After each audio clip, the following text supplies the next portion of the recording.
Thank you, thank you, thank you. आ, तो आप लोगों का स्प्रिंग बोर्ड एकेडमी में स्वागत है। आप लोग अपना कीमती समय निकाल के यहाँ तक आए हैं। तो हम लोग भी पूरी कोशिश करेंगे कि आप जिन अपेक्षाओं से, जिन उम्मीदों से यहाँ तक आए हैं, आप वैसे ही खुश होके जाएं, संतुष्ट होके जाएं, जिस तरह से हमारे यहाँ जो स्टूडेंट्स पढ़ने के लिए आते हैं और यहाँ से पढ़ के जाने के बाद जिस तरह से वो संतुष्ट होते हैं, खुश होते हैं, उसी तरह से। हालांकि उनके साथ हमारा जो समय है वो बहुत लंबा बीतता है, लगभग 18 महीनों तक वो हमारे साथ रहते हैं। तो इन बिटवीन अगर कभी हमसे कोई छोटी मोटी गलती हो भी जाती है तो उसको सुधारने का भी हमारे पास बहुत लंबा समय होता है। इसलिए हम उन लोगों को तो राजी कर ही सकते हैं, करते ही आए हैं। लेकिन आप लोगों को, आप लोग जस्ट बहुत कम समय के लिए आए हैं, 2 घंटे 3 घंटे के लिए आए हैं। तो 3 घंटों में हमसे अगर कोई छोटी मोटी गलती हो भी गई होगी तो उसको सुधारने का समय थोड़ा कम मिलेगा। इसलिए ज्यादा जिम्मेदारी का भाव वो रहता है कि 3 घंटों में आप लोगों को कैसे इम्प्रेस किया जाए, कैसे प्रभावित किया जाए, इस तरह से प्रभावित कर दें कि 3 घंटे के बाद यहाँ से निकलते ही सीधे नीचे जाओ कि ये फीस पकड़ो और मुझे आज ही एडमिशन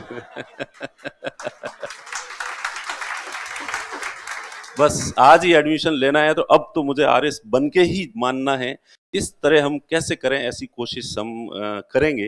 हालांकि वैसे मैं ये बता दूं कि व्यक्तिगत रूप से मैं कोई बहुत अच्छा वक्ता नहीं हूं। मैं इस तरह से 1 घंटे में, 2 घंटे में या पहली मुलाकात में किसी को इम्प्रेस कर सकूं, ऐसा नहीं है। और इसीलिए इसलिए वो कहते हैं लव एट फर्स्ट साइट, तो इसलिए अपने से किसी को हुआ ही नहीं, शायद इसी वजह से। ठीक है। तो मुझे ये पता है कि मैं अच्छा वक्ता नहीं हूँ, लेकिन तो ईश्वर क्या करता है कि किसी को बहुत अच्छा वक्ता बनाता है। अच्छा वक्ता होता है तो वो पहले मुलाकात में या दूसरी मुलाकात में बहुत ज्यादा जो इम्प्रेस कर देता है व्यक्ति को। लेकिन मुझे लगता है कि नहीं, शुरुआत में भले ही नहीं भी होते हैं कोई इम्प्रेस तो कोई दिक्कत नहीं है। एक बहुत पुरानी फिल्म थी अक्षय कुमार की, सौगंध फिल्म थी, उसमें एक डायलॉग था कि सारंग सबसे अच्छी हंसी वो होती है जो आखिर में हंसी जाती है। तो मैं इसका दावा तो नहीं कर सकता कि आज आज आप 2 घंटे के लिए आए हैं और मैं आपको इतना इम्प्रेस कर दूंगा, इतना प्रभावित कर दूंगा कि आप लोग जो है वो यहाँ से निकलते ही सीधे फीस पकड़ाओगे और अभी एडमिशन लेना है और अब तो मैं आरएस बन के ही मानूंगा। इस तरह का तो मैं नहीं कर पाऊंगा। लेकिन हाँ, लास्ट इम्प्रेशन जो होगा मेरा वो बहुत ही अच्छा होगा। मेरा मतलब यहाँ पे मैं स्प्रिंग बोर्ड एकेडमी का कह रहा हूँ कि यहाँ आए हो आप और जब एग्जाम हॉल में बैठे होंगे तो उस दिन आप जब जो क्वेश्चंस आपके सामने आएंगे और उस समय निश्चित रूप से आप लोग जो है वो थैंक यू बोलेंगे स्प्रिंग बोर्ड को, और वो हंसी ही सबसे अच्छी हंसी होती है जो सबसे आखिर में हंसी जाती है।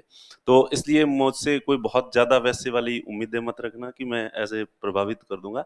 लेकिन हाँ, जो लोग संपर्क में आए हैं और लंबे समय तक संपर्क में रहे हैं तो वो जरूर इम्प्रेस होके गए हैं, प्रभावित होके गए हैं। और यही वजह है कि स्प्रिंग बोर्ड एकेडमी आज इन बुलंदियों पे है, इन ऊंचाइयों पे है। राजस्थान में सबसे श्रेष्ठ संस्थान के रूप में सिविल सर्विसेज की प्रिपरेशन के मामले में यहाँ तक है। तो इसमें मैं ये मानता हूँ कि हम लोग माउथ पब्लिसिटी की वजह से यहाँ तक पहुंचे हैं।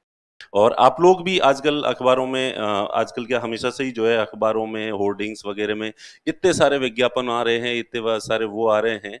तो आप में से भी कुछ लोग कंफ्यूज होंगे, ज्यादातर तो नहीं होंगे, ज्यादातर के तो कंसेप्ट एकदम क्लियर ही होंगे, मैं ऐसी उम्मीद करता हूँ। लेकिन फिर भी कुछ लोग कंफ्यूज होंगे कि कौन से संस्थान में जाएं, इस संस्थान में जाएं या उसमें संस्थान में जाएं। ये भी ऐसे रिजल्ट का दावा कर रहे हैं, वो भी इस तरह के रिजल्ट का दावा कर रहे हैं और तीसरे भी इस तरह के रिजल्ट का दावा कर रहे हैं।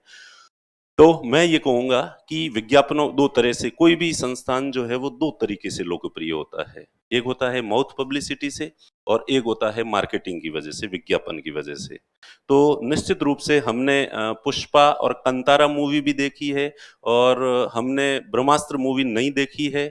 लेकिन फिर भी तो ब्रह्मास्त्र मूवी मार्केटिंग की वजह से चली है, और चली भी है कि नहीं है पता नहीं, किसने देखा। पहले ही दिन उस फिल्म ने 60-70 करोड़ रुपए कमा लिए थे, और बाद में 500-600 करोड़ रुपए कमा लिए ब्रह्मास्त्र फिल्म ने। और किसी से पूछो कि किसी ने देखी है तो, कि देखी तो किसी ने ही नहीं है। तो ऐसे पता लगता है जैसे एलियंस आए थे और उन्होंने टिकट खरीदी और उन्होंने इस फिल्म को देखी हो। तो वो थी मार्केटिंग बेस्ड मूवी। और एक थी पुष्पा और कंतारा। तो इनको, इनकी कोई मार्केटिंग नहीं थी, कोई कहीं विज्ञापन नहीं था, कोई इतने प्रोमो वगैरह भी कहीं नहीं चल रहे थे। और माउथ पब्लिसिटी से एक आदमी ने दूसरे को कहा, दूसरे ने तीसरे को कहा, तीसरे ने चौथे को कहा। और पुष्पा के तो सारे डायलॉग ही लोगों के जबान पे हैं, और उसके सारे गाने जो है वो जबान पे हैं। और फिर भी पता चलता है कि उस फिल्म ने तो कमाए हैं 200 करोड़ रुपए। हिंदी का जो वर्जन था उसने तो जिस फिल्म को हर आदमी ने देखा है उसने तो कमाए 200 करोड़ रुपए। और जिस फिल्म को किसी ने नहीं देखा है उसने कमाए हैं 500-600 करोड़। और आजकल तो पठान 5,000 करोड़ तो नहीं कमा लिए पठान ने। ठीक है, तो जो है हाँ चलो ठीक है। तो इस तरह से दो तरह की चीजें होती है, एक जो मार्केटिंग की वजह से आगे बढ़ती है, प्रमोट होती है, और दूसरी माउथ पब्लिसिटी की वजह से जो है वो प्रमोट होती है। तो निश्चित रूप से हमें स्प्रिंग बोर्ड एकेडमी को इस चीज पे प्राउड है कि जिस तरह से फिल्मों में पुष्पा और कंतारा मूवी है और माउथ पब्लिसिटी की वजह से एक आम आदमी तक वो फिल्म पहुंची है, तो वैसे के वैसे spring board academy mouth publicity की वजह से आज इन बुलंदियों और इन ऊंचाइयों पर पहुंचा है। अब आप में से कई लोग कहेंगे कि माउथ पब्लिसिटी की वजह से, वैसा ही जैसे कि मोदी जी ने अभी कहा था कि नरेंद्र मोदी अखबारों की वजह से इस ऊंचाई पे नहीं पहुंचा है। नरेंद्र मोदी इस जगह इसलिए पहुंचा है क्योंकि उसने अपना जीवन देश को समर्पित किया है, उसने तपस्या की, ऐसा कुछ था। और दूसरे दिन जो विरोधी थे उन्होंने दूसरे ही दिन जो है वो सारे अखबारों के फ्रंट पेज पे मोदी जी का फोटो दिया हुआ था और विज्ञापन था केंद्र सरकार का। ऐसा आपने देखा नहीं होगा वैसे, तो ट्विटर पे ये काफी ट्रेंड कर रहा था। तो वो लोग कंफ्यूज, वो ये बता रहे थे कि नहीं मोदी जी, आप अपनी तपस्या की वजह से यहाँ नहीं पहुंचे हो, आप अखबारों पे विज्ञापन की वजह से यहाँ पहुंचे हो। ऐसा विरोधियों का मानना है। ठीक है, मेरा ऐसा, मैं कोई पॉलिटिकल स्टैंड नहीं है मेरा। ठीक है, मेरा इससे मैं तो एक एग्जांपल दे रहा हूं। तो वैसे कुछ लोग जो है वो कंफ्यूज होंगे कि सर आप कह रहे हो माउथ पब्लिसिटी की वजह से, पिछले साल भर से 6 महीने से हम तो स्प्रिंग बोर्ड के रोजाना जो है वो न्यूज़पेपर के अंदर बैक पेज पे या सेकंड फ्रंट पे आपके विज्ञापन देख रहे हैं, टॉपर्स जो हैं उनकी फोटो देख रहे हैं, स्प्रिंग बोर्ड की जो फैकल्टीज हैं उनके फोटो देख रहे हैं, और न्यूज के रूप में भी विज्ञापन आप दे रहे हो, इस तरह से वो सब देख रहे हैं। तो ऐसा आपको लगेगा, तो मैं उनके लिए क्लियर कर दूं कि ये हमने विज्ञापन देना शुरू किया है 2021 में। 2021 में 2018 का रिजल्ट आया, और रिजल्ट में टॉप 100 में करीब 54 स्टूडेंट्स जो है वो स्प्रिंग बोर्ड एकेडमी के सेलेक्ट हुए। और टोटल 1,000 की वैकेंसी थी, तो उसमें हमें लगता है कि 650 से ऊपर तो वैसे स्टूडेंट थे जो डायरेक्ट क्लासरूम में बैठ के हमारे स्टूडेंट थे। और जो बाकी के 350 जो स्टूडेंट थे जो हमसे क्लासरूम में नहीं बैठे लेकिन कहीं मिल जाते हैं, हमारे स्टूडेंट्स के साथ वो मिल जाते हैं, तो वो उनका बड़प्पन होता है, या तो वो झूठ बोलते हैं, बड़प्पन की वजह से वो हमें राजी करने के लिए कहते हैं, लेकिन उनका मानना ये होता है कि सर हम भले ही स्प्रिंग बोर्ड एकेडमी में एडमिशन नहीं लिया, आपको फीस नहीं दी, आपसे पढ़े नहीं, लेकिन हमने आपके नोट्स पढ़े हैं और आपके नोट्स से हमने ज्ञान प्राप्त किया है, तो एक तरह से हम एकलव्य की तरह हम भी आपके स्टूडेंट हैं, ऐसा वो लोग कहते हैं। तो हो सकता है कि वो केवल हमें राजी करने के लिए कहते हों, या उनका बड़प्पन है कि भाई थोड़ा बहुत क्रेडिट दे देते हैं, एक किसी नोट्स का एक आधा पन्ना उन्होंने पढ़ा होगा। तो इस तरह से तो ये उपलब्धि हमने जो हासिल की 2018 के आरएस की वैकेंसी की, और उसका रिजल्ट आया 2021 में। तो तब तक, उससे पहले हमने कभी न्यूज़पेपर के अंदर बड़ा वाला एड जो है वो नहीं दिया। हमने केवल क्लासिफाइड के अंदर छोटा सा एड, जिसमें केवल इंफॉर्मेशन होती थी कि इतने तारीख को सेमिनार है और इतने तारीख को बैच शुरू होगा। तो वहां तक की जो उपलब्धि, और वहां हम उपलब्धि चरम पे पहुंच चुके थे, उन ऊंचाइयों पे पहुंच चुके थे बिना विज्ञापन के 2021 तक। निर्विवादित रूप से स्प्रिंग बोर्ड एकेडमी राजस्थान का सबसे बेहतरीन संस्थान का दर्जा जो है वो हासिल कर चुका था, लोगों की माउथ पब्लिसिटी की वजह से। और माउथ पब्लिसिटी की वजह जो है वो हमारे स्टूडेंट्स हैं। तो एक बार मैं मेरे जो पुराने स्टूडेंट्स हैं उनमें से बहुत सारे लोग सफल भी हुए हैं, आरएस में सफल हुए हैं, और कुछ आरएस में नहीं तो जिंदगी के दूसरे सेक्टर में जहाँ पे भी कहीं हुए हैं वो सफल हुए हैं। तो मैं एक बार उन सभी लोगों का थैंक यू बोलना चाहूँगा। थैंक यू पुराने स्टूडेंट्स, आप लोगों की माउथ पब्लिसिटी की वजह से आप लोगों ने लोगों को दिशा दिखाई, इस वजह से जो है स्प्रिंग बोर्ड अकेडमी आज इन बुलंदियों पे जो है वो पहुंचा है। तो इससे ही मुझे याद आता है, मैं 1990-91 में बालोतरा में पढ़ता था, बालोतरा सीनियर सेकेंडरी स्कूल में, और वहाँ हमारे फिजिकल टीचर थे शब्बीर हुसैन जी।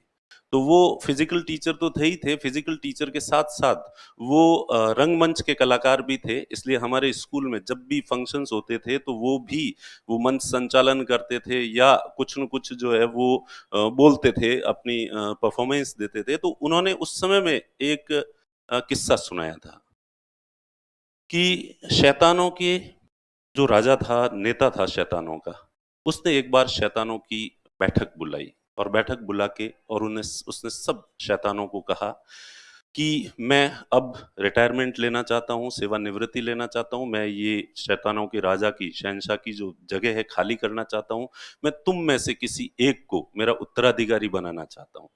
इसलिए जाओ और बुरे से बुरा काम करके आओ, जो व्यक्ति सबसे बुरा काम करके आएगा मैं उसे अपना उत्तराधिकारी बनाऊंगा। तो सभी शैतान निकल पड़े बुरे से बुरा काम करने के लिए। 4-5 दिन बाद शैतानों के राजा ने वापस उनकी बैठक बुलाई और कहा कि एक एक शैतान आके और बताओ मुझे कि किसने सबसे बुरा काम किया है। तो कोई शैतान उठ के आता है और कहता है कि मैंने हत्या की है एक आदमी की। जितने में दूसरा शैतान खड़ा होता है वो कहता है इसने एक आदमी की हत्या की है, मैंने 100 लोगों की हत्या की है। जितने में तीसरा शैतान खड़ा होता है मैंने महिला का बलात्कार किया है। जितने में चौथा शैतान खड़ा होता है मैंने सैकड़ों महिलाओं का बलात्कार किया है। जितने में एक शैतान खड़ा होता है वो कहता है मैंने सैकड़ों लोगों की हत्या भी की है और सैकड़ों महिलाओं का बलात्कार भी किया है, सैकड़ों मासूमों के गले घोट के भी मारा है।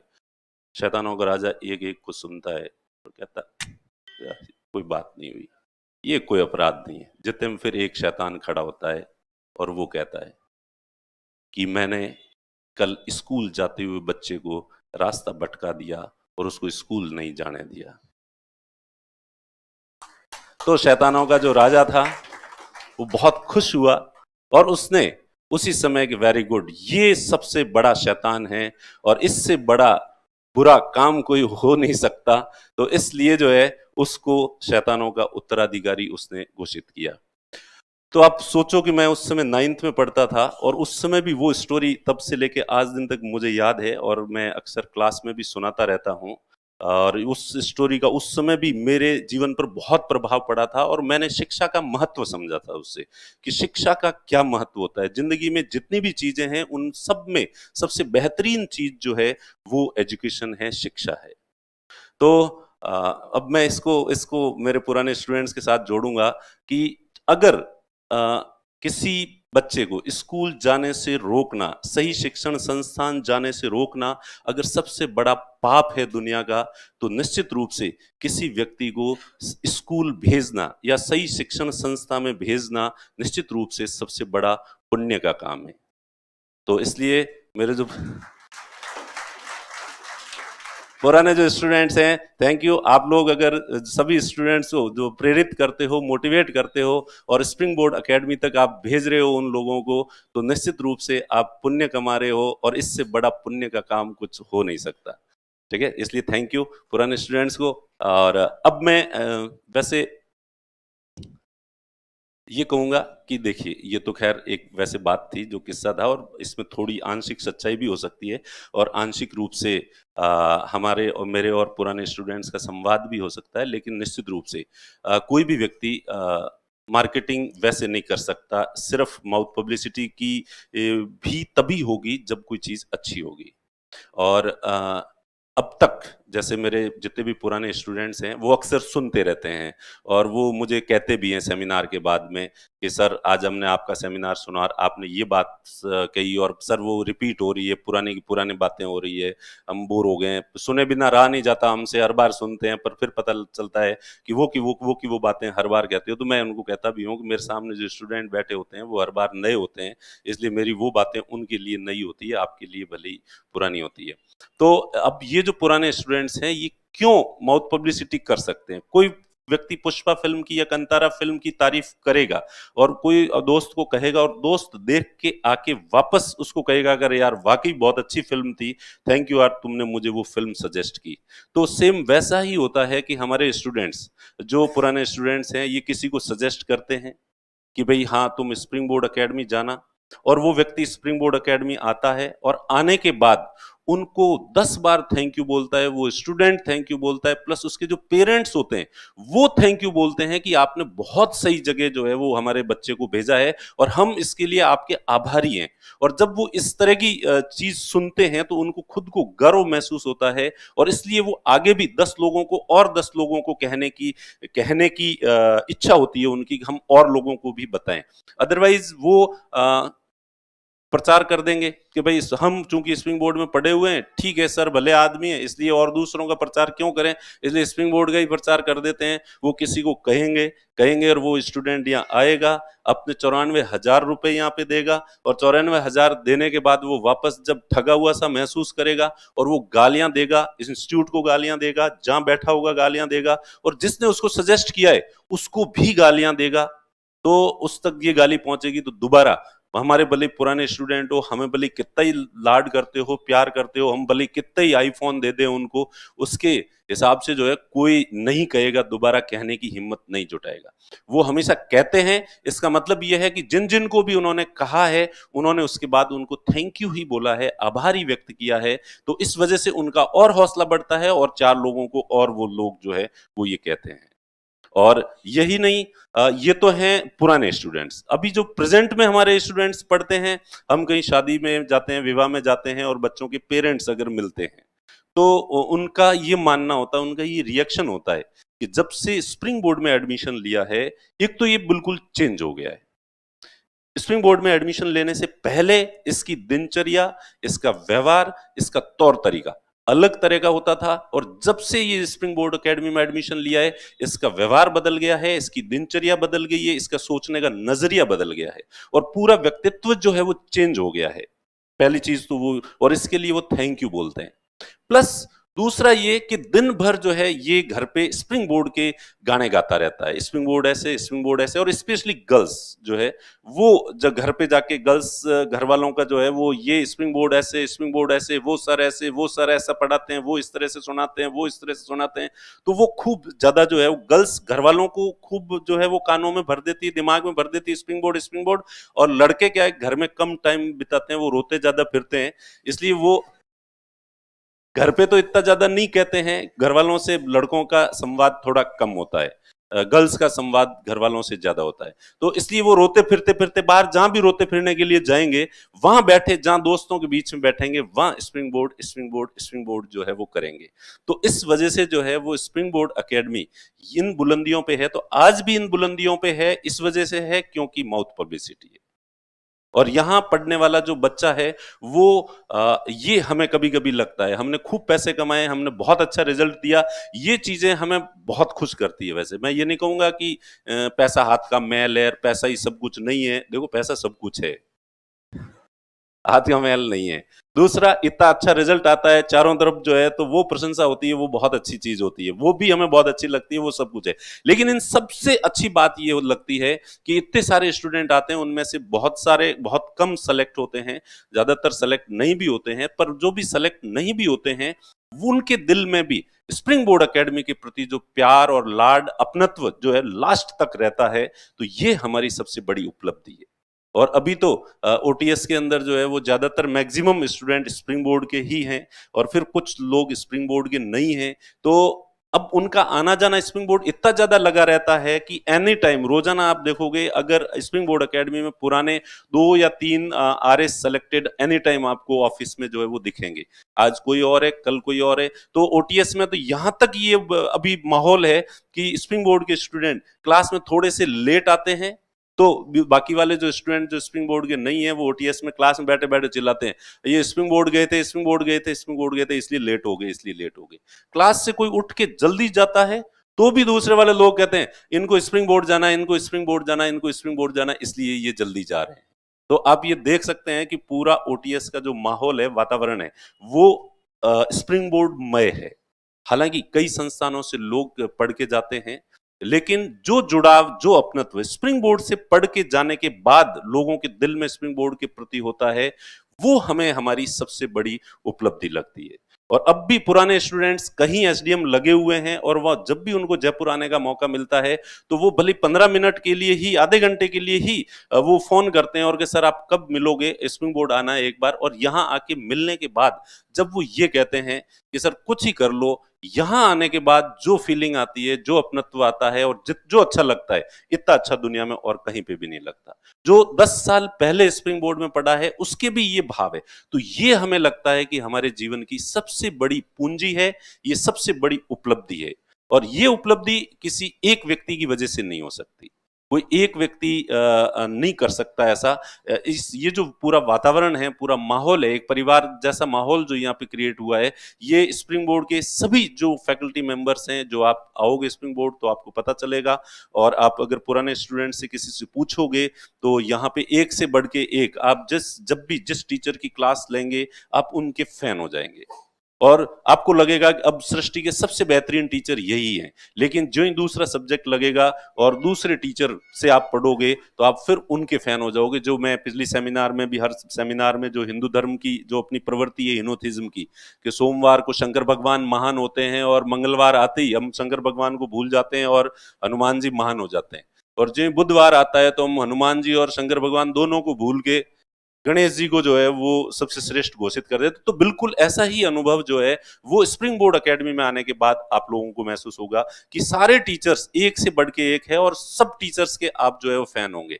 और शायद एक डॉक्टर बी आर अम्बेडकर महोदय की टैगलाइन है, और ये भी मेरे जेहन में, जब मैंने इंस्टीट्यूट शुरू किया था तो मेरे दिमाग में यही चीज जो है वो थी। उन्होंने कहा था कि एक अच्छा टीचर वो नहीं है जो अपने सब्जेक्ट को बहुत अच्छे से समझाता है या पढ़ाता है। मैं अच्छा टीचर उसे मानता हूं जो बच्चे का सब्जेक्ट में इंटरेस्ट क्रिएट कर दे। ठीक है, तो ये अंबेडकर महोदय की ये जो लाइन थी, ये मेरे दिलो दिमाग में ऐसी छपी हुई थी। तो इसलिए टीचर की एक उपलब्धि ही यही है कि वो सब्जेक्ट के अंदर इंटरेस्ट डेवलप कर दे, उसके बाद बच्चे को ये लगने लग जाता है। तो अब आप यहाँ पे जब पढ़ोगे तो आप राजस्थान पढ़ोगे तो आपको लगेगा कि ओहो हो, राजस्थान की हिस्ट्री, राजस्थान की आर्ट एंड कल्चर, इससे बेहतर तो कुछ है ही नहीं, और वास्तव में इसको जानना चाहिए, हमें समझना चाहिए, चूंकि हम राजस्थान के लोग हैं। लेकिन जो ही आप इकोनॉमिक्स पढ़ोगे तो इकोनॉमिक्स पढ़ते समय आपको फिर लगेगा कि आपका तो जन्म ही इकोनॉमिक्स पढ़ने के लिए हुआ है, इतने साल तक आप बाकी सब्जेक्ट पढ़ क्यों रहे थे। ठीक है, तो इसी तरह से जो है ज्योग्राफी पढ़ोगे तो आपको लगेगा कि अच्छा, ज्योग्राफी भी इतना इंटरेस्टिंग सब्जेक्ट हो सकता है, इसको भी इतना जाना जा सकता है, इसको इतना इंटरेस्ट से पढ़ा जा सकता है, ये आपको महसूस होगा। तो हमारे यहाँ के जो टीचर्स हैं वो ज्यादातर जो टीचर्स हैं, ज्यादातर क्या 99% जो टीचर्स हैं वो स्प्रिंग बोर्ड से ही पढ़े हुए हैं, इसी वातावरण में जो है वो सीखे हुए हैं, और इसलिए उनको यहाँ की जो एनवायरनमेंट है, वातावरण है, वो परिवार नुमा जो वातावरण है, तो वो हर टीचर वैसा वातावरण उत्पन्न करने में जो है वो पूरी कोशिश कर देता है।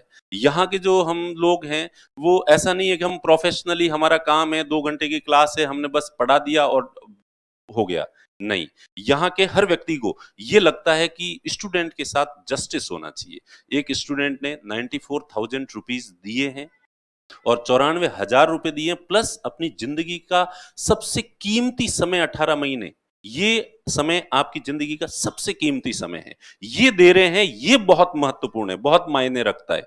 और इन 18 महीनों में ही तय होना है कि आपका आगे का भविष्य क्या होगा। इससे पहले 2 साल कहीं खराब किए हैं, कोई फर्क नहीं पड़ता। इसके बाद के 2 साल आप कहीं खराब करोगे, कोई फर्क नहीं पड़ता। ये जो 2 साल है आपकी जिंदगी के अभी के, ये तय करेंगे कि आपका पूरा भविष्य क्या होगा।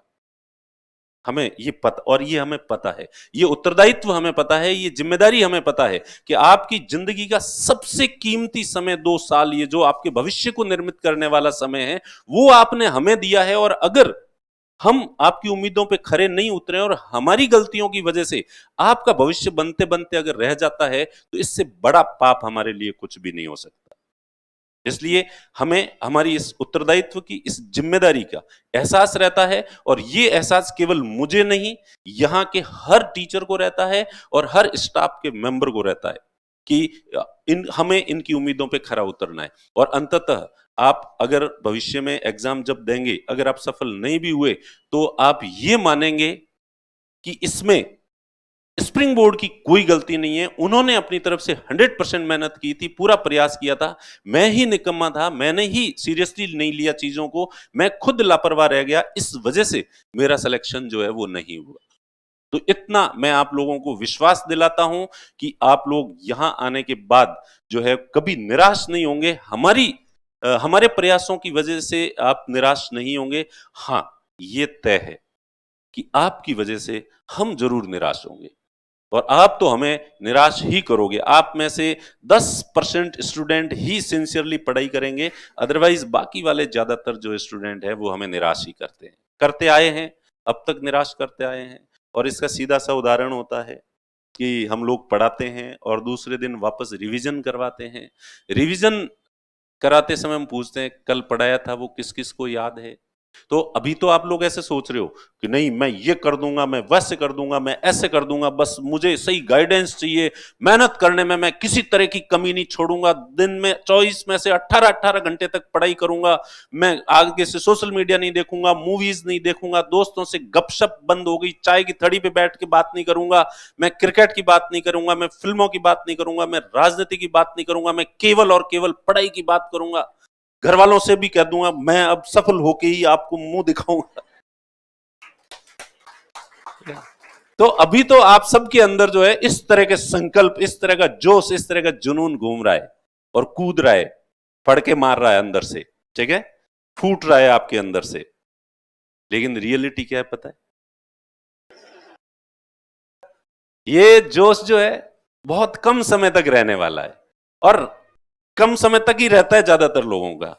और फिर अब मैं वापस उस पे आ जाता हूं कि अभी सब आज जैसा आप सोच, ऐसा मुझे ऐसा थोड़ी कोई आप में से ऐसा निकमा होगा जो अभी ये सोच रहा है कि नहीं यार देख लेते हैं, देखें करके, अब होगा तो पढ़ाई तो यार अपने से होनी नहीं है यार, अपने ये को 10-10 घंटे, ये देखो 18 घंटे किसी से पढ़ाई नहीं होती, ये एक मिथ है, भ्रम है, ठीक है। आप रेगुलर 6 से 8 घंटे भी अगर रेगुलर पढ़ाई कर लेते हैं तो सफिशियंट है।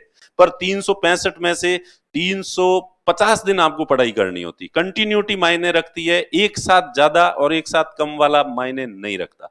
कदी घी गणा न कदी मुठी चना, तो ये मारवाड़ी की कहावत है। कभी कभी तो 15-15 घंटे 3 दिन तक लगातार पढ़ लिया और अगले 10 दिन तक वापस जो है कुछ ही नहीं पढ़े, तो वो पढ़ाई फ्रूटफुल नहीं होती है। ओके, तो इस तरह का भ्रम मत रखना कि भाई मैं तो इसमें कोई बहुत ज्यादा पढ़ना पड़ता है। 8 घंटे रेगुलर पढ़ लो आप, और 365 दिन में से 340 दिन पढ़ लो, ओके, तो सफिशियंट है, बहुत ही अच्छी पढ़ाई है, इससे ज्यादा कुछ नहीं है। तो अभी ऐसा कोई नहीं होगा कि नहीं नहीं नहीं मेरे से तो 8 घंटे रोजाना किससे पढ़ा जाएगा यार, 8 घंटे तो बहुत होते हैं, मैं तो घंटा 2 घंटा ही पढ़ सकता हूँ, मेरे से लिखा जाएगा नहीं, मैं तो फिल्मों में भी बातें करूंगा, मैं चाय की थड़ी पे बैठ के गप्पे नहीं मारूं तो मेरे तो खाना ही डाइजेस्ट नहीं होता, ऐसा थोड़ी सोच रहा होगा कोई। राजनीति की बात करनी जरूरी है, मैं राजनीति की बात नहीं करूंगा तो मोदी हार जाएगा, मोदी को जिताने की जिम्मेदारी तो पूरी मेरी है, इसलिए जागरूकता तो फैलानी पड़ेगी, घर पे तो जाना ही पड़ेगा, विवाह समारोह सब अटेंड करने ही पड़ेंगे, पढ़ाई वढ़ाई तो एक तरफ है, वो ज्यादा जरूरी है जिंदगी में, ऐसा थोड़ी सोच रहा है कोई।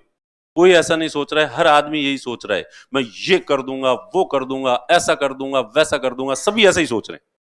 लेकिन रियलिटी क्या होगी? रियलिटी ये होगी कि हम जब इतनी बड़ी भरी हुई क्लास में जब पहले का पढ़ाया हुआ वापस दोबारा पूछेंगे तुम लोगों से कि भाई हाँ बताओ, देखें कल जो पढ़ाया था कितने लोगों को याद है, तो 10 या 20 लोग हाथ खड़ा करेंगे।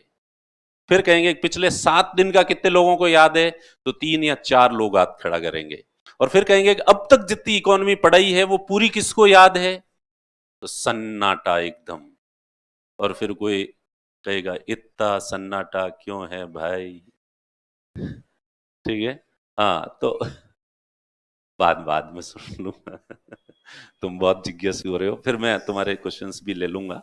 तो इस तरह से जो है, तो हमें फिर ये हमें निराशा ही होगी। हम इतना गला तोड़ तोड़ के रोजाना रिवीजन करवा करवा के, पिछले 5 दिन में जो पढ़ाया है 5 दिन का रोजाना रिवीजन और करवाते हैं हम, सब करवा करवू के, और आपको याद करवा के क्लास से भेजते हैं, और दूसरे दिन वापस तो यहाँ आते हो याद करने के लिए, घर जाते हो भूलने के लिए। वापस जाओगे और थोड़े 8 10 12 घंटे बाद वापस जब आओगे तो आप वापस जो है वो उसमें से ज्यादातर भूल के आओगे। तो कायदे से हम उम्मीद ये करते हैं कि आप, हमने जो याद करवाया है घर जाके इसको तो अच्छे से याद करोगे, प्लस इसके साथ 2 बातें और पढ़ के आओगे, लेकिन ऐसा होता नहीं है।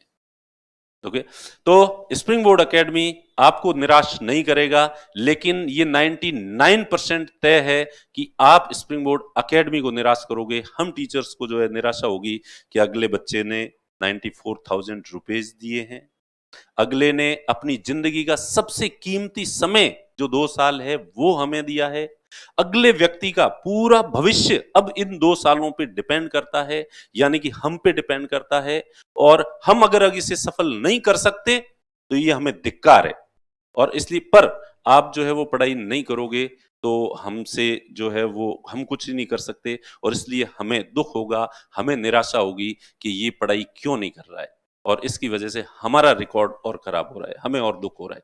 तो सबसे पहले तो आप लोग, मैं तो यहाँ बैठ के, यहाँ खड़ा होके और वादा करता हूं कि स्प्रिंग बोर्ड एकेडमी आपको निराश नहीं करेगा। आप वहां बैठ के कितने लोग कह सकते हैं, हाथ खड़ा करो, कि आप भी स्प्रिंग बोर्ड एकेडमी को निराश नहीं करोगे?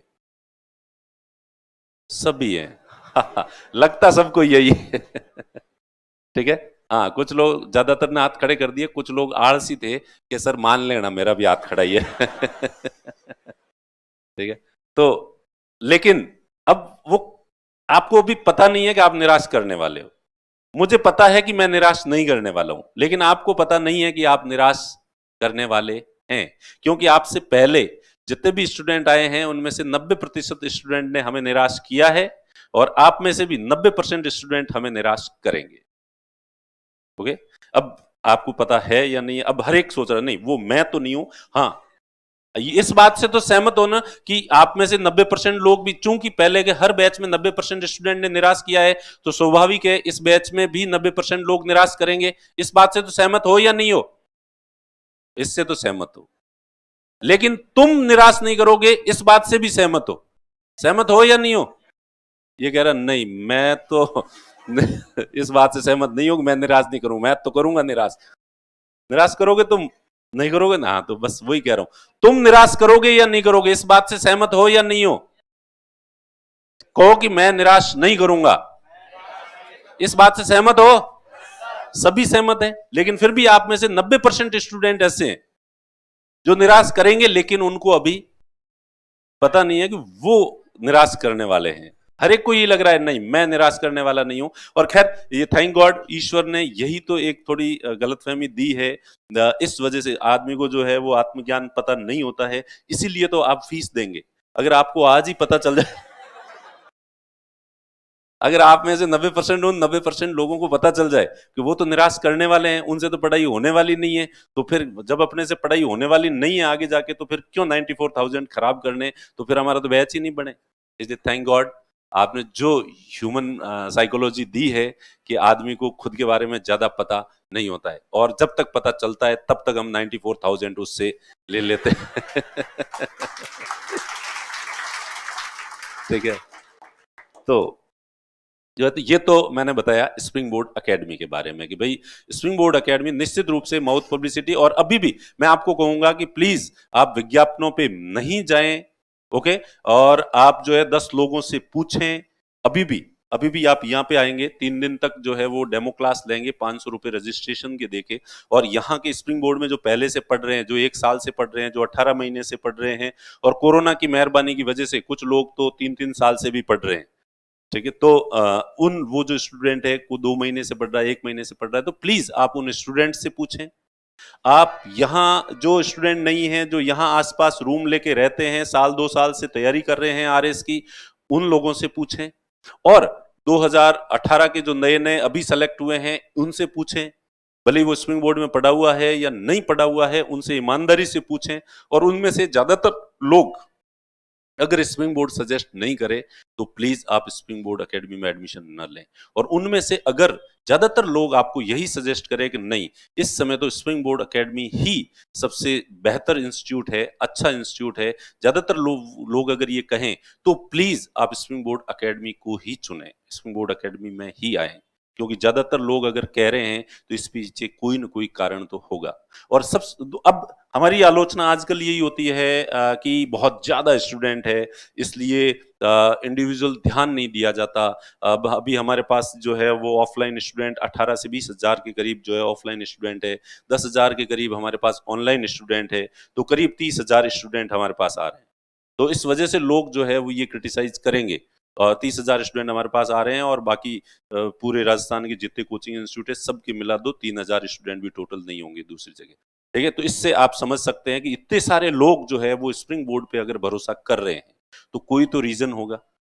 सिर्फ आप इस जिद की वजह से, चूंकि सब उधर जा रहे हैं इसलिए मैं भेड़ चाल नहीं चलता, बंदा थोड़ा अलग चलता है, अगर इस वजह से तुम कोई दूसरे इंस्टीट्यूट चले जाओ तो पता नहीं। अदरवाइज जो है कि जहां सभी लोग जा रहे हैं, इतना भरोसा कर रहे हैं, सब जाने के बाद आप उनसे पूछें कि भीड़ होने की वजह से क्या आपकी समस्याओं का समाधान होता है या नहीं होता है, आपको ध्यान दिया जाता है या नहीं दिया जाता है, ज्यादा बड़ा बैच होने की वजह से जो है वो पढ़ाई पर नेगेटिव इफेक्ट होता है या नहीं होता है, तुम यहाँ पे खुश हो या नहीं हो, तो वो आप उन लोगों से पूछें। ठीक है। और वैसे भी मैं शुरू से ही कहता आता हूं कि एक शिक्षक और राजनेता, जब तक सामने विशाल जनसमूह नहीं दिखता है तब तक उसको जोश नहीं आता। उस जोश तभी आता है जब उसके सामने विशाल जनसमूह होता है, तब उसके अंदर से रोम रोम कतरा कतरा जो ऊर्जा जो है वो भाषण के रूप में कन्वर्ट होती है और लोगों को जो है जोश से, अभी का भी इमेजिन करो आप कि आप में 20 या 30 लोग यहाँ बैठे होते तो मैं सेमिनार कैसे ले पाता। और अगर इससे भी, अभी तो खैर ये पीक सीजन नहीं है, ऑफ सीजन है, क्योंकि अभी एकेडमिक्स के सारे एग्जाम चल रहे होते हैं या एग्जाम आने वाले होते हैं, तो इसलिए ज्यादातर स्टूडेंट जो है वो अभी इतने लोग आए हैं, ये भी बहुत बड़ी बात है। हमें तो इतनी भी उम्मीद नहीं थी कि इस समय ये जो है फरवरी मार्च अप्रैल मई, अप्रैल तक के जो महीने होते हैं, तो ये बीए के, बीएससी के, एमएससी के, एमए के एग्जाम्स चलते हैं, तो सब लोग उन एग्जाम्स पे ध्यान देते हैं। तो इस समय आप जून में, जुलाई में और अगस्त में आना यहाँ पे इस सेमिनार में, ये पूरा खचाखच होगा, वहां खड़े होंगे और नीचे के चारों क्लासरूम जो है वो भरे हुए रहते हैं हर सेमिनार के अंदर, और इस स्क्रीन पे सभी लोग जो है वो देखते हैं। और जो देखते हैं और सेमिनार में आप लोग बैठे होते हैं, उससे पहले बैच फुल हो चुका होता है, पूरे एडमिशन रजिस्ट्रेशन हो चुके होते हैं, और आप सेमिनार सुन के जब नीचे जाते हैं तब आपको ये सुनने को मिलता है कि सॉरी बैच तो फुल हो गया। तो कि हम तो सेमिनार सुन रहे थे, कि आप सेमिनार सुन रहे थे, उस दौरान कई लोगों ने पहले रजिस्ट्रेशन करवा दिया, इसलिए बैच फुल हो गया, अब आप अगले बैच में आना। तो फिर बच्चे जो है, तो ये वाली स्थिति जो है वो रहती है। तो इसके पीछे निश्चित रूप से हमारे इतने सालों की ईमानदारी पूर्वक की गई जो मेहनत है वही चीज है।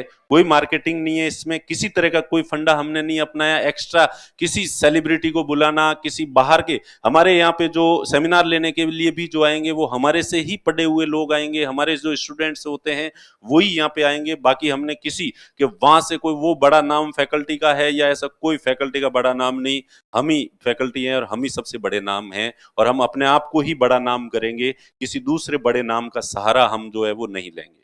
हमने आज दिन तक जयपुर में कहीं पे भी हमारे होर्डिंग्स वगैरह आपको देखने के लिए नहीं मिलेगा, और स्पेशली दूसरे कोचिंग इंस्टीट्यूट के जस्ट सामने तो हम लगाएंगे ही नहीं, जबकि जयपुर के बाकी वाले सारे कोचिंग इंस्टीट्यूट अपने होर्डिंग्स यहाँ ढूंढते हैं कि सारे बच्चे तो स्प्रिंग बोर्ड आते हैं, इसलिए स्प्रिंग बोर्ड के आसपास कैसे होर्डिंग लगाया जाए ताकि उनको पता चले कि हम भी हैं यहाँ पे। ठीक है। तो स्प्रिंग बोर्ड एकेडमी न तो कोई होर्डिंग्स लगाता है, न कहीं और कुछ ही करता है। हाँ, न्यूज़पेपर में आजकल जो है वो हम थोड़ा सा क्वार्टर पेज का ऐड देते हैं, क्योंकि हमारे जो मिलने वाले जो लोग थे उन्होंने सबने यही सजेस्ट किया कि जब आपकी इतनी बड़ी सफलता है और बहुत सारे जो बच्चे हैं जो गांव आपको, आप मानते हो माउथ पब्लिसिटी है, माउथ पब्लिसिटी, लेकिन फिर भी कुछ लोग होते हैं जो मार्केटिंग देख के ही प्रभावित होते हैं। जब तक वो बार बार अखबार में आपका एड और रोजाना रिजल्ट नहीं देखे तब तक उनको भरोसा नहीं होता। इसलिए आपको भी मार्केटिंग करनी चाहिए। और जो चीज है, आप फर्जी मार्केटिंग तो कर नहीं रहे हैं, रियल मार्केटिंग कर रहे हैं, जो रियल रिजल्ट है वो बता रहे हैं। तो इसको बताने में, तो इसलिए हमने अभी जो है ये मार्केटिंग भी शुरू की है और यहाँ तक हम पहुंचे हैं अखबार तक। और हो सकता है कि अब हम भी, दूसरे लोग अगर मार्केटिंग करें तो मार्केटिंग में भी हमें पिछड़ना नहीं चाहिए। तो इन फ्यूचर हो सकता है कि हम भी दूसरी होर्डिंग वाली मार्केटिंग भी हम करना शुरू कर दें, बैनर भी लगाना हम शुरू कर दें। क्योंकि कुछ लोग आप में से होते हैं जो मार्केटिंग देख के जाते हैं, तो हम नहीं चाहते कि कोई भी व्यक्ति दूसरी जगह जाए। हमें पूरी दुनिया का धन हमें ही चाहिए, जैसे ऐसा कुछ लोग कहते भी हैं हमारे जो मिलने वाले हैं, क्या पूरी दुनिया का धन तुम्हें ही चाहिए क्या? थोड़े बहुत बच्चे इधर उधर भी जाने दो उनको, सबको तुम ही लेके बैठोगे? तो चलो खैर, तो ये तो हो गया। तो इसलिए जो है प्लीज आप लोग जो है अपने आसपास सब लोगों से पूछें, और स्पेशली आपके आसपास जो भी नए सेलेक्टेड लोग हैं आपके जिले में, आप जहाँ एरिया में आते हैं, एसडीएम होंगे वहाँ पे, तहसीलदार साहब होंगे वहाँ पे, एक्साइज इंस्पेक्टर होंगे वहाँ पे, कमर्शियल टैक्स के जो अधिकारी हैं वो वहाँ पे होंगे, कोऑपरेटिव के जो अधिकारी, कोऑपरेटिव इंस्पेक्टर्स वहाँ पे जो होंगे। तो खूब सारी जो जॉब है उसमें आपके लोकल अफसर होंगे, अभी नए नए लगे हुए होंगे। तो उनको आप पूछें, किसी को भी पूछें, तो वो अगर स्प्रिंग बोर्ड का नाम ले तो आप लोग जो है वो जरूर स्प्रिंग बोर्ड आए, और अगर नहीं ले तो नहीं आए, और अगर वो ले नाम स्प्रिंग बोर्ड का तब तो स्प्रिंग बोर्ड ही आना है। तो और बड़ी ज्यादा संख्या है, निश्चित रूप से आप निश्चिंत रहें। जैसा कि मैंने ये कहा कि पर्सनल अटेंशन वाला है, तो सबसे पहली बात तो आप में से 90% तो पर्सनल अटेंशन छोड़ो, वो तो हम जो पढ़ाएंगे वो पढ़ के ही नहीं आएंगे, तो उनको पर्सनल अटेंशन की जरूरत नहीं रहेगी। क्योंकि उन पे ज्यादा पर्सनल अटेंशन देंगे तो वो जो कुछ बच्चे जो है शुरू शुरू में यहाँ पे, मैं जब भी यहाँ आता था तो वो चरण स्पर्श करना, रोजाना गुड मॉर्निंग करना। अच्छा, रोजाना गुड मॉर्निंग, तो मुझे शक्ल याद हो जाती थी, मैं क्लास में रोज खड़ा करता था, ये खड़ा हो जा, कल जो पढ़ाया था ले सुना। सर मुझे ही क्यों तू ज्यादा ही लपके ले रहा है, रोज रोज जो है चरण स्पर्श करना, तू चरण स्पर्श कर रहा है, अब मैं तेरे पे पर्सनल अटेंशन दे रहा हूँ। ठीक है, तो उसने सबसे पहले तो वो छोड़ा, चरण स्पर्श करना और नमस्कार करना छोड़ दिया। पर फिर भी मैंने उसको जब नहीं छोड़ा तो वो यों यों करके भीड़ के बीच में ऐसे ऐसे बैठा रहता है जैसे कि, तो ये रियलिटी है कि पर्सनल अटेंशन जो है वो स्टूडेंट हम तो दे देंगे, क्योंकि पर्सनल अटेंशन लेने वाले लोग है ही नहीं। पर्सनल अटेंशन लेने के लिए आपको पढ़ना पड़ेगा, जो हमने पढ़ाया है वो आपको याद करके आना पड़ेगा। पिछले 7 दिन में पढ़ाया है, 10 दिन में पढ़ाया है, 15 दिन में पढ़ाया है, और जो भी 15 दिन में पढ़ाया है वो अगर पूरा आपने याद किया है तो आप यूं सिर उठा के जियोगे। और जब भी सर यूं देखेंगे किसको पूछूं तो यूं करोगे, और बाकी वाले नीचे पेन नीचे गिराएंगे, उसको लेने के लिए नीचे झुकेंगे, और बैग को चेक करने लग जाएंगे, यूं यूं करेंगे।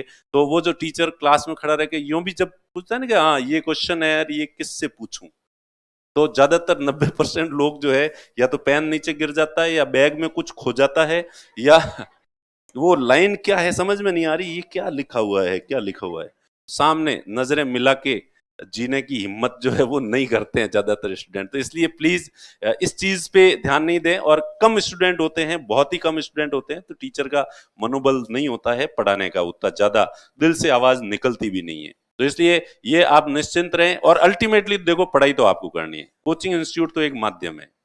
आप जयपुर से जोधपुर जो है वो पैदल भी जा सकते हैं और बस से भी जा सकते हैं। तो आप जाने का विल पावर आपका जो है वो होना चाहिए। ठीक है, तो विल पावर आपका होना चाहिए, मेहनत आपको करनी है। कोचिंग संस्थान एक माध्यम होता है, कोचिंग संस्थान आपके बेसिक फंडामेंटल्स जो है वो क्लियर करवा देता है। एक सब्जेक्ट को आप अपने लेवल पे पढ़ोगे तो जो चीज मैं अभी जो इकोनॉमी पढ़ता हूं, तो मुझे 20 साल 25 साल हो गए इकोनॉमी पढ़ते हुए, और कुछ बातें मुझे अभी पढ़ता हूं तो मुझे समझ आता है कि अरे यार इसका मतलब तो ये होता है। जो बात मुझे खुद पढ़ पढ़ के 25 साल में जो समझ में आई, और जो मुझे वो बात समझ में आती है, दूसरे दिन जोश में जाके क्लास में सबसे पहले वही बात बताता हूँ कि अरे देखो इसका मतलब जो है ये होता है। तो हमारे पास जो है 20-25 साल का जो अनुभव होता है वो फायदा जो है आपको हो जाता है।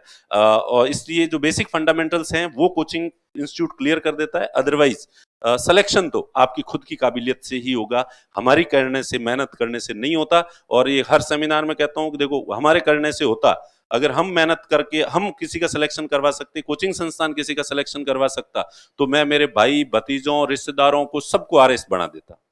ठीक है, लेकिन उनमें से एक भी नहीं बनाए। तो इसका मतलब कोचिंग संस्थान तो किसी का सिलेक्शन नहीं करवा सकता। तो वो पढ़ाई तो आपको करनी पड़ेगी, और उसके बदले में जितनी मदद हमसे हो सकेगी उसके लिए हमारे दरवाजे हमेशा खुले रहते हैं। यहाँ के जितने भी हम लोग जो है टीचर्स हैं, हम लोग क्लास के बाहर भी आपसे उतनी आत्मीयता से मिलते हैं, उतने ही अपनत्व से मिलते हैं जैसे एक बड़ा भाई छोटे भाई से जो है वो मिल रहा है, और आपको बिल्कुल फील भी वैसा ही होगा। और क्लास का वातावरण भी इतना मस्त मौला और अच्छा सा होगा जैसे आपको कभी नहीं लगेगा कि आपके जो है 2 घंटे कब निकल गए या 6 घंटे की क्लास कब निकल गई। हर सब्जेक्ट को एंटरटेनिंग वे में बहुत अच्छे तरीके से एक फ्रेंडली एनवायरनमेंट में जो है वो कैसे पढ़ाया जाए, जिससे आपको ऐसा लगेगा कि आप क्लास में नहीं बैठे हैं बल्कि आप जो है वो अपने दोस्तों के साथ बैठ के गपशप कर रहे हैं और डिस्कस हो रहा है और आपका टॉपिक भी जो है वो क्लियर हो रहा है।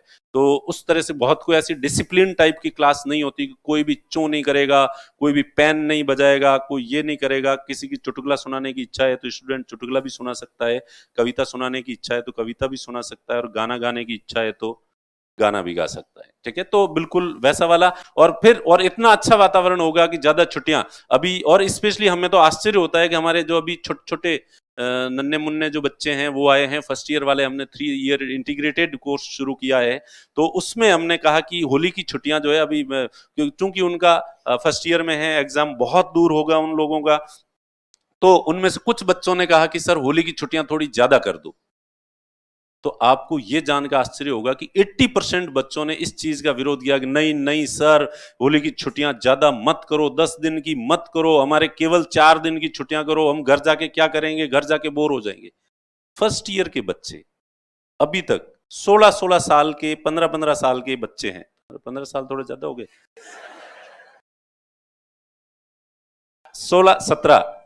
17-18 साल के जो छोटे बच्चे हैं, वो उनकी पढ़ाई के अंदर इतनी रुचि है, इतना इंटरेस्ट है। अभी उनको एग्जाम नहीं देना है, एग्जाम 3-4-5 साल बाद देना है, लेकिन वो कह रहे हैं कि होली को गांव जाना है। बांसवाड़ा का बच्चा है, डूंगरपुर का बच्चा है, गंगानगर का बच्चा है, लेकिन वो कह रहा है कि नहीं सर, घर पे क्या करेंगे, घर पे बोर हो जाएंगे, आप इतनी लंबी छुट्टी मत करो प्लीज सर, प्लीज 4 दिन की छुट्टी करो, 4 दिन की। ज्यादातर बच्चों का ये आग्रह रहता है। इससे आप समझ सकते हैं कि यहाँ का जो एनवायरनमेंट है वो कितना पॉजिटिव, हेल्दी और एक यूं ऊर्जा से भरा हुआ, एनर्जी से भरा हुआ, और आपकी जिंदगी का मतलब सब कुछ नजरिया चेंज हो जाएगा। तो ये तो मैं स्प्रिंग बोर्ड के बारे में इतनी जिम्मेदारी ले सकता हूं, और बाकी मैं स्प्रिंग बोर्ड की जिम्मेदारी ले सकता हूं, आपकी जिम्मेदारी बिल्कुल नहीं ले सकता। आपकी जिम्मेदारी आपको खुद को अभी भी खुद को ही लेनी है, बाद में भी खुद ही रखनी है जिम्मेदारी, और उसके बाद जो फुलफिल होगी वो भी अंत तक आपकी पे नियंत्रण आपका ही होगा। इसलिए आप इतना कमिटमेंट कर लो कि आप खुद को हमें निराश नहीं करोगे, प्लस खुद को निराश नहीं करोगे, और सिलेक्शन आपकी मेहनत से होगा। सिलेक्शन में जो रोल है, हमारा रोल केवल 10% या 15% है, आपका रोल जो है वो 85-90% रोल जो है वो आपका है। हम हमारा रोल कितना भी बढ़ा दें, 10% से 15 कर सकते हैं, 15 से 20% रोल कर सकते हैं, इससे ज्यादा हमारा रोल हो नहीं सकता। आप चाहो तो आप अपने रोल को 85 से 90% और 90 से 100% तक भी आप कर सकते हो, क्योंकि बहुत सारे ऐसे बच्चे हैं जो कोचिंग नहीं करते हैं और सेलेक्ट हो जाते हैं। तो इसलिए मेजर रोल आपका ही है। और वो आप कितनी ईमानदारी से जो है वो खुद के साथ कितना जस्टिस करते हो, कितना न्याय करते हो, ये डिपेंड करेगा आप पे। ओके, तो और बाकी वाली चीजें खैर, तो मैं तो ये स्प्रिंग बोर्ड की जिम्मेदारी ले सकता हूं। और जो बैच है, ये बैच प्रीलिम्स ओरिएंटेड बैच होगा, और अभी फाउंडेशन बैच का कोई औचित्य नहीं है। और आप निश्चिंत रहें कि फाउंडेशन बैच में हम बहुत डेप्थ से पढ़ाते हैं, ऑब्वियस ही बात है पढ़ाते हैं, और प्रीलिम्स में उतनी डेप्थ जो मेंस के टॉपिक नहीं है वो नहीं पढ़ाते, लेकिन आप निश्चिंत रहें जो टॉपिक प्रीलिम्स में है उसको हम पूरी डेप्थ से पढ़ाएंगे, उसी डेप्थ से पढ़ाएंगे जिस तरह से जो है वो मेंस के लिए पढ़ाते हैं। निश्चिंत रहे, जो टॉपिक हैं। अब प्री का बैच है, मतलब इसमें हम हिंदी नहीं पढ़ाएंगे, इंग्लिश नहीं पढ़ाएंगे, पब्लिक एडमिनिस्ट्रेशन नहीं पढ़ाएंगे, एथिक्स नहीं पढ़ाएंगे, लॉ नहीं पढ़ाएंगे, मैनेजमेंट नहीं पढ़ाएंगे, साइकोलॉजी नहीं पढ़ाएंगे। ठीक है, ये जो चीजें हैं जो प्री में है ही नहीं, जो मेंस में है। ओके, तो प्री और मेंस बैच का डिफरेंस का मतलब यही है कि प्री में जो टॉपिक्स हैं वो पढ़ाए जाएंगे, और वो टॉपिक्स बहुत डेप्थ के साथ पढ़ाए जाएंगे। और अभी पॉसिबली यही है कि प्री ओरिएंटेड ही तैयारी कर सकते हो। अभी आप फाउंडेशन बैच में एडमिशन लेना भी नहीं चाहिए आपको, क्योंकि अभी वैकेंसी आने वाली है, चुनावी वर्ष है। हालांकि बजट में घोषणा नहीं की तो भी पिछली वैकेंसी 2021 में आई थी, तो इसलिए 2023 में वैकेंसी बनती भी है, और अब कभी भी वैकेंसी आ सकती है। इसी साल एग्जाम हो सकता है प्रीलिम्स का, तो तब तक प्रीलिम्स का सिलेबस पूरा हो जाए, ये भी हमारे सामने चुनौती होगी, क्योंकि प्रीलिम्स प्रीलिम्स का सिलेबस भी इतना ज्यादा बड़ा है कि 10 महीने 12 महीने उसमें भी लगते हैं, 10 महीने। और अगर जल्दी एग्जाम होते हैं तो हम उस 10 महीने को किस तरह से 6-7 महीने में कवर करवा सकते हैं, वो भी भागम दौड़ जो है वो हमें करनी पड़ेगी। ओके, तो आरएस का सिलेबस 18 महीने में पूरा होता है, तो उसमें प्रीलिम्स प्रीलिम्स का सिलेबस भी 10 महीने का जो है वो आराम से है। 10 तो मैं कम कह रहा हूं, जब बल्कि 12 महीने का सिलेबस है। जो प्रीलिम्स प्रीलिम्स वाला भी आप जो है वो नहीं पढ़ सकते 12 महीने में। तो उसको भी हम कोशिश करेंगे कि किस तरह से जो आपका प्रीलिम्स एग्जाम होता है उससे पहले इसको जो है वो कवर करवाएं। और चूंकि आरएस प्रीलिम्स का सिलेबस और सब इंस्पेक्टर का जो सिलेबस है वो बिल्कुल कट कॉपी पेस्ट है, एक अक्षर भी इधर से उधर नहीं है। तो कोई अगर सब इंस्पेक्टर की तैयारी करना चाहता है तो वो भी इस बैच में जो है वो बैठ सकता है, और उन लोगों को हिंदी हम अलग से बाद में जो है वो हिंदी भी करवा देंगे। ओके, जो हिंदी अलग से पढ़नी पड़ती है सब इंस्पेक्टर के लिए, तो वो हम बाद में जो है वो करवा देंगे। तो ये प्री ओरिएंटेड बैच जो है वो है, और परसों से ये बैच शुरू होगा। और बैच का टाइमिंग मॉर्निंग है या इवनिंग? इवनिंग का। तो अभी जो है वो बैच का टाइमिंग जो है वो 3 बजे से लेके 7 बजे तक का होगा। और शुरू में आप पढ़ाई शुरू करेंगे तो थोड़े दिन 4 घंटे की पढ़ाई जो है वो होगी, और उसके बाद इसको 6 घंटे कर दिया जाएगा, 1 बजे से लेके और 7 बजे तक। अब इसमें कुछ लोग कहेंगे 1 बजे बहुत गर्मी होती है, तो देखो गर्मी तो भुगतनी है। सुबह वाला बैच है तो 7 बजे से 1 बजे तक होता है, तो 1 बजे घर जाते समय भुगतो या घर से आते समय भुगतो, तो एक समय तो गर्मी भुगतनी ही है। दूसरी बात, लोगों को ये लगता है कि मॉर्निंग का बैच ज्यादा अच्छा होता है, इवनिंग का बैच अच्छा नहीं होता, तो प्लीज ये मिथ हटाओ दिमाग से। हालांकि मॉर्निंग के टाइम में मॉर्निंग वाले को अच्छा कहूंगा, और इवनिंग वाले बैच के टाइम इवनिंग वाले को अच्छा कहूंगा, पर वास्तव में जो अच्छा है वो इवनिंग वाला है।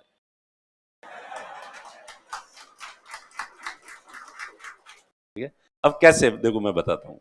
अब मॉर्निंग के बैच में आते हो, सुबह सुबह जल्दी उठते हो, उठ के 6 बजे घर से रवाना होते हो, 7 बजे 6 बजे रवाना होने के लिए 5 बजे उठोगे तुम, और 5 बजे या 5:30 बजे उठ के और भागम भाग में सीधे आओगे इंस्टीट्यूट, और इंस्टीट्यूट की पढ़ाई तो नो डाउट अच्छी होती है, वो होती है 6 घंटे की। उसके बाद 1 बजे यहाँ से जाओगे, 2 बजे तक घर पहुंचोगे, फिर वो खाना वाना खाओगे, खाना खा के 2:30-3 बजे तक सो जाओगे, सो के 5-6 बजे उठोगे, तो गोधूली वेला में दुनिया का कोई आदमी कोई काम नहीं करता, तो पढ़ाई करना तो सबसे मुश्किल काम है। दूसरा काम भी गोधूली वेला में नहीं होता है, तो फिर तुम्हारी इच्छा हो जाएगी कि चलो यार थोड़ा शाम हो रही है, 6 बज रहे हैं, तो अब तो क्या पढ़ाई करना है, पढ़ाई तो शाम को करनी है। तो इसलिए चाय की थड़ी पे जाओगे, या दोस्त के रूम पे जाओगे, गप्पे मारोगे, बैठोगे, या फिल्म देखने चले जाओगे, या बाजार में सामान खरीदने चले जाओगे, कहीं न कहीं जो है तुम चले जाओगे, और वो टाइम खराब हो जाएगा। फिर कहीं जाओगे तो फिर लेट ही आओगे, लेट आओगे तो 8-9 बजे तक रूम पहुंचोगे, 10 बजे तक खाना खाओगे, और फिर क्या, अरे सो जाओ, सुबह जल्दी उठना है। तो घर पे तो पढ़ाई हुई नहीं। ये है सुबह वाले बैच वालों का रूटीन। अब शाम वाला बैच है, सुबह सुबह उठे, सुबह वाले की तरह अगर तुम 5 बजे उठ गए तो 5 बजे पढ़ने बैठ जाओ, कहीं भागा दौड़ी नहीं, कहीं जाना नहीं, कुछ करना नहीं। 5 बजे से लेके 10-11-12 बजे तक पढ़ लिए, ठीक है। बीच में कोई आधा घंटा फ्रेश होने का, बाकी 5 बजे से लेके 12 बजे तक कितने घंटे हो गए? 7 घंटे। 7 में से 1 घंटा दूसरा निकाल दो, आपने कहीं खर्च कर दिया, कितने घंटे की पढ़ाई हो गई? 6 घंटे की, ठीक है। और 12 बजे जो है वो खाना वाना खा के और आगे इंस्टीट्यूट, 1 बजे से लेके 7 बजे तक पढ़ाई कर ली, 7 बजे से सीधा घर गए, घर जाके खाना खाया, और शाम का पढ़ाई करने का टाइम हो गया, वापस 8 बज गए। 8 बजे से 11 बजे तक फिर पढ़ लिए, 11 बजे 3 घंटे ये और हो गए, 6 और 3 9, तो 9 घंटे घर पे पढ़ लिए, 6 घंटे इंस्टीट्यूट में पढ़ लिए।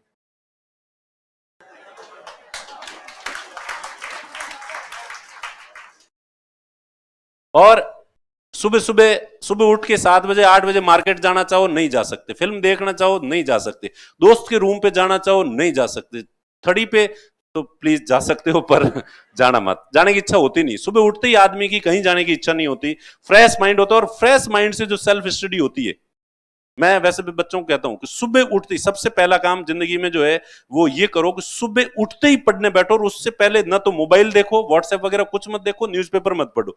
न्यूज़पेपर शाम को पढ़ो, हमेशा सुबह नहीं पढ़ने की चीज है स्टूडेंट के लिए। और सुबह उठते ही पढ़ने बैठ जाओ। जो टॉपिक, जो बात आपको समझ में नहीं आ रही है और याद नहीं हो रही है, सुबह उठते ही कुछ भी किए बिना सिर्फ टॉयलेट किया, पानी कुल्ला किया, पानी पिया और पढ़ने बैठ गए, और 2-3 घंटे जो पढ़ाई करोगे वो चीज जिंदगी में कभी नहीं भूलोगे आप। ये फैक्ट है, क्योंकि सुबह माइंड एकदम फ्रेश रहता है, दुनियादारी में लिप्त होता नहीं है माइंड अपना।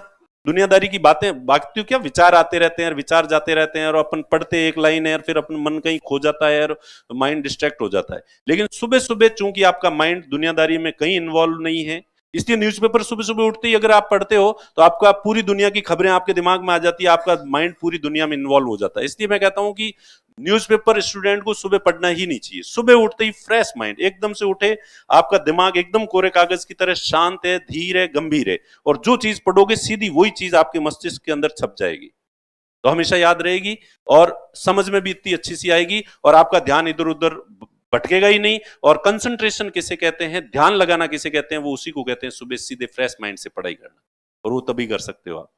तो वो जो फ्रूटफुल पढ़ाई होगी सुबह की 6 घंटे की, उसका कोई तोड़ नहीं है। अब भी ये बर, और खाना वाना खा के आओगे, भूख लगेगी नहीं, नहीं तो सुबह सुबह 7 बजे कौन तो नाश्ता देगा तुम्हें, ठीक है, भूखे पेट आओगे, फिर पेट में चूहे कूदेंगे, ठीक है, और 1 बजे कब जब भूख लगेगी जोर की 2 बजे तक, तो भूखे पेट भजन न होए गोपाला, ये ले तेरी कंठी माड़ा।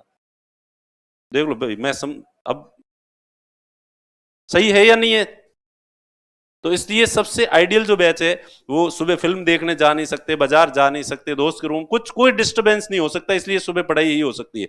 और 1 बजे के बाद दुनिया के सारे डिस्टरबेंस हो सकते हैं, और आप तो खोटो बड़द बचकर रिवार्ड जो है, तो स्टूडेंट जो है, मारवाड़ी कहावत है, खोटो बड़द बचकर रिवार्ड जो है, कामचोर बैल पुचकारने का इंतजार करता है, उसको पुचकारते ही वो बैठ जाता है।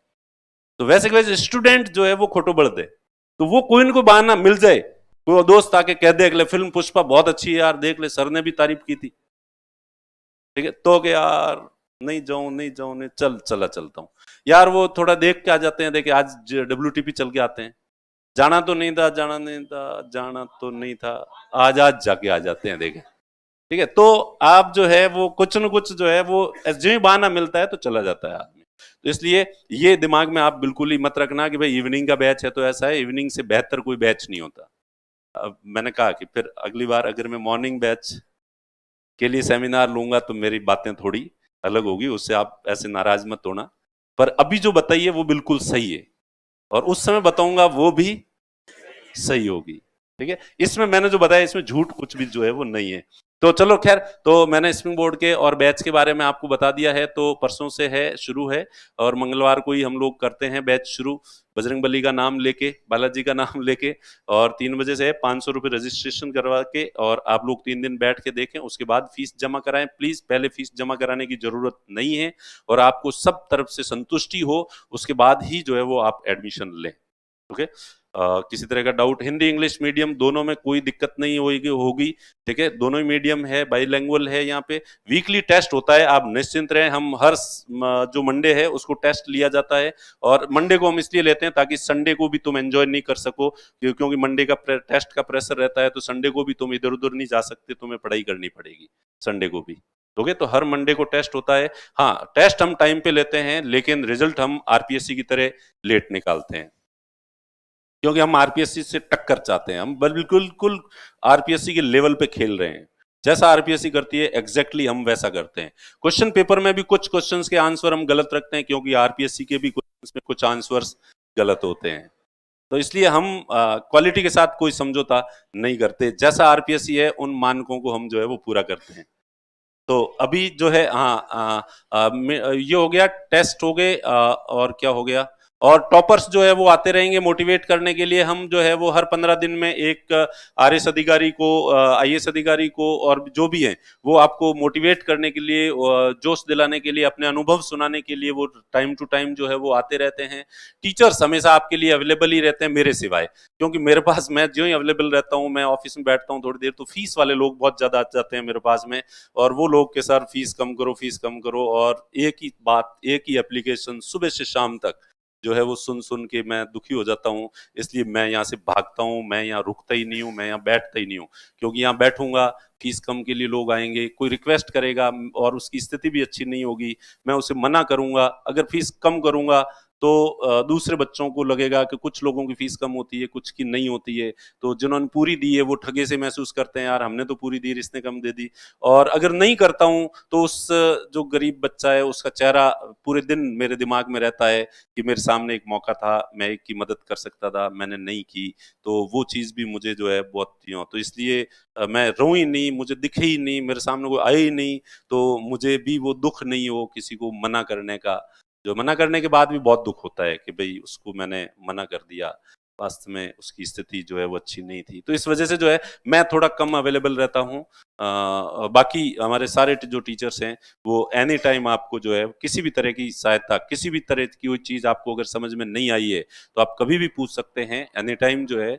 और तो और चलो खैर दूसरी बातें नहीं, तो और क्या होता है एक अच्छे कोचिंग संस्थान में जो चीजें होनी चाहिए, हाँ बाकी वाली थोड़ी पीने के पानी की कभी दिक्कत आ सकती है, रिजल्ट लेट निकलने वाला हो सकता है, यहाँ थोड़ी एडमिशन के समय भीड़ होती है, वो थोड़ी सी दिक्कत आपको हो सकती है। आप आओगे और पहले वाला बैच छूटेगा, आप जल्दी आ जाओगे तो थोड़ी देर जो है वो मातापच्ची में जो है वो आपको तकलीफ देखनी पड़ सकती है। उसके लिए भी हम कोशिश कर रहे हैं कुछ न कुछ सॉल्यूशन जो है वो निकालें।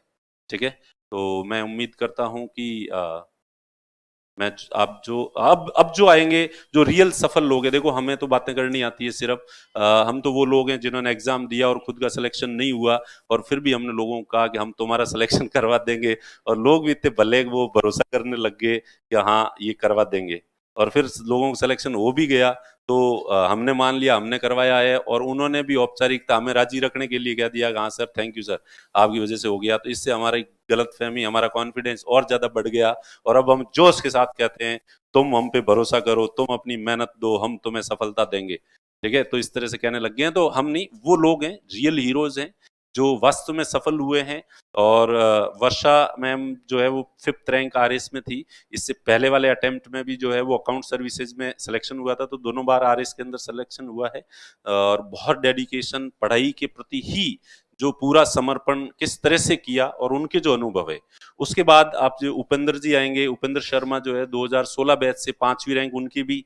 ठीक है, और वो तो मेट्रो में इंजीनियर थे, और मेट्रो के इंजीनियर की जॉब करते हुए रोजाना 8 घंटे की ड्यूटी होती थी, और ड्यूटी के बाद सुबह सुबह ड्यूटी, रात नाइट ड्यूटी होती थी, सुबह सुबह ड्यूटी खत्म करके 7 बजे ड्यूटी खत्म होती थी, 7 बजे वहां से भाग के लाल, यहाँ से भाग के लाल कोठी इंस्टीट्यूट होता था, तो वहां पे जो है वो 7:30 तक, तो हमें बहुत अफसोस होता था कि रोजाना आधा घंटा की क्लास मिस होती है, तो कि सर कोई दिक्कत नहीं है, मैं जो है वो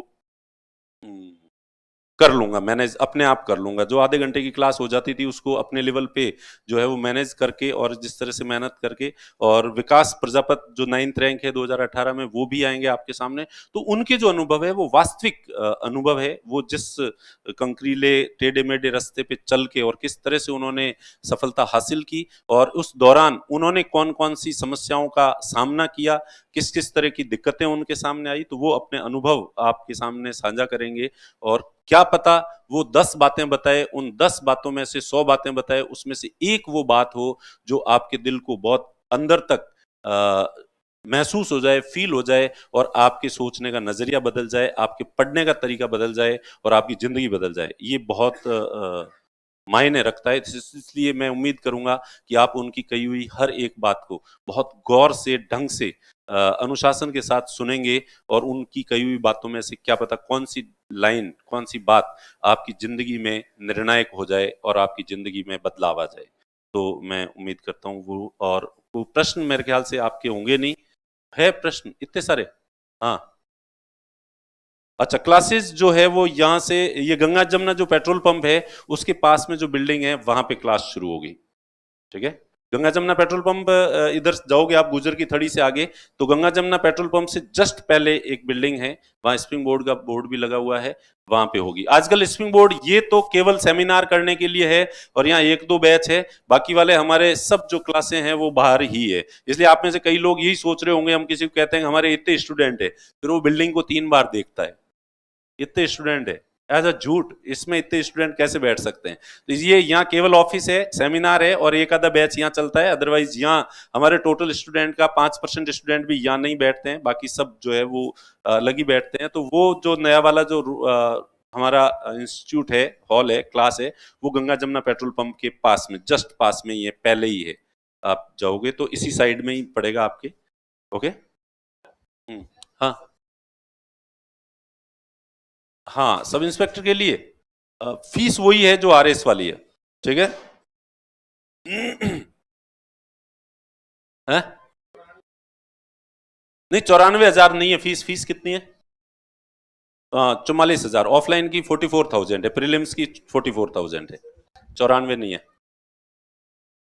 हाँ, सेम बैच ऑनलाइन भी है, ये ऑनलाइन भी शुरू हो रहा है, ये बैच ऑनलाइन भी है और ऑफलाइन भी है। और जो यहाँ पे क्लास, जिस तरह से ये सेमिनार है वो ऑनलाइन अभी आप भी सुन रहे हैं, और अभी यूट्यूब पे जो है वो ऑफलाइन जो घर पे बैठे हैं वो लोग भी सुन रहे हैं जिस तरह से। तो ऐसे ही क्लास में जो यहाँ पढ़ाया जाएगा वो की वो चीज जो है वो वहां पे भी ऑनलाइन आपको सुनाई दे जाएगी।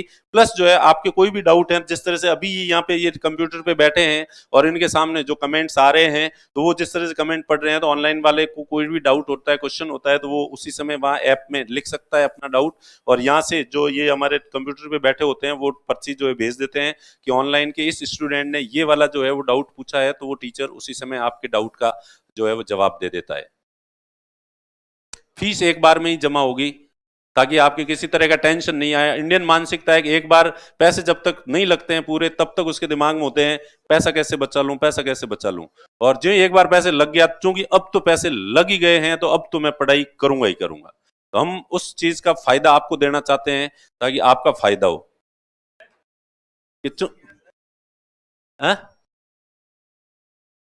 नोट्स प्रिंटेड नहीं दिए जाते, आपको लिखवाए जाएंगे, क्लास के अंदर ही लिखवाए जाएंगे, ठीक है।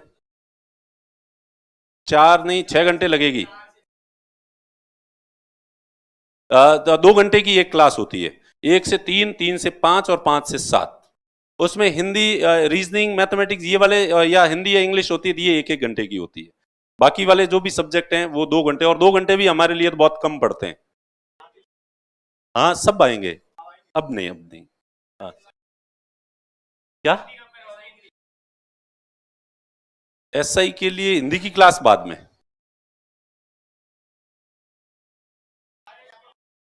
आरएस के लिए नया फाउंडेशन बैच वो अगले महीने शुरू कर देंगे, ठीक है। वो तो हर महीने बैच शुरू होता है, स्प्रिंग बोर्ड एकेडमी में हर महीने शुरू होता है।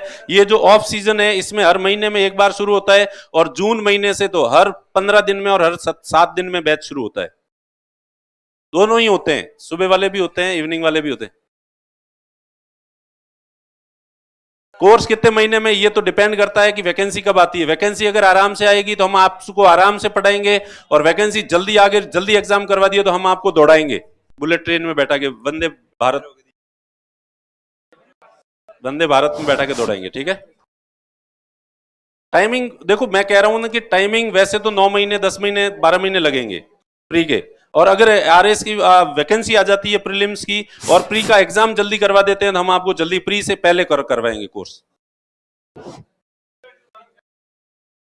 क्या? सब इंस्पेक्टर के बारे में कुछ नहीं, सेम सिलेबस है जो आरएस का सिलेबस है, इसलिए दिमाग से सब इंस्पेक्टर निकाल दो, आप आरएस का ये रख लो दिमाग में, ठीक है। सेम सिलेबस है जो सब इंस्पेक्टर का और आरएस का सिलेबस, एक अक्षर भी इधर का उधर नहीं है। हाँ, हिंदी अलग है, एक्स्ट्रा पढ़नी पड़ेगी, हिंदी ज्यादा है, ज्यादा पढ़ाएंगे। सर जैसे आरएस, प्री और मेंस इन अलग अलग करे बैच में या फाउंडेशन करे, ज्यादा बेटर कौन सा होता है? अभी तो प्री वाले ही बेटर है। अभी जिस अगर एलिजिबल हो तो, एलिजिबल हो, अभी जो वैकेंसी आएगी तो अभी जो है ये 1 जनवरी 2024 को जो 21 साल के पूरे हो रहे हैं वो लोग तो जो है यही वाला बैच, इससे बेहतर कोई बैच हो नहीं सकता। और अगर 4 साल बाद देना है तो वो फिर फाउंडेशन बैच में बैठे। मेंस में कितने महीने लग जाते हैं? हाँ? प्री के अंदर 10-12 महीने लग जाते हैं, और मेंस के अंदर 18 महीने, मतलब 8 महीने लगेंगे। 18 महीने जो है मेंस, सिर्फ मेंस का? और सिर्फ मेंस का, वो तो हम अभी सिर्फ मेंस अलग से हम चलाते नहीं है, और प्री का आरएस प्री एग्जाम होने के बाद में चलाते हैं, और उस समय फिर 2 महीने में कंप्लीट कराते हैं, क्योंकि आरपीएससी 3 महीने बाद एग्जाम वो डेट दे देती है, इसलिए नोट्स पकड़ा देते हैं, फिर दर दर दर दर दर वंदे भारत ट्रेन जो है की तरह स्पीड से चलाते हैं। और स्टूडेंट की भी यही डिमांड होती है, चॉइस होती है कि भाई नहीं तो हम प्री का मेंस का एग्जाम तो हो गया 3 महीने बाद, और 10 महीने में हम बैच कोर्स करवा रहे हैं, क्या ये ठीक रहेगा?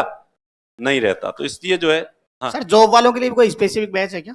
नहीं, जॉब वालों के लिए कोई स्पेशल बैच नहीं है, वो उपेंद्र जी से पूछना कैसे मैनेज करना है।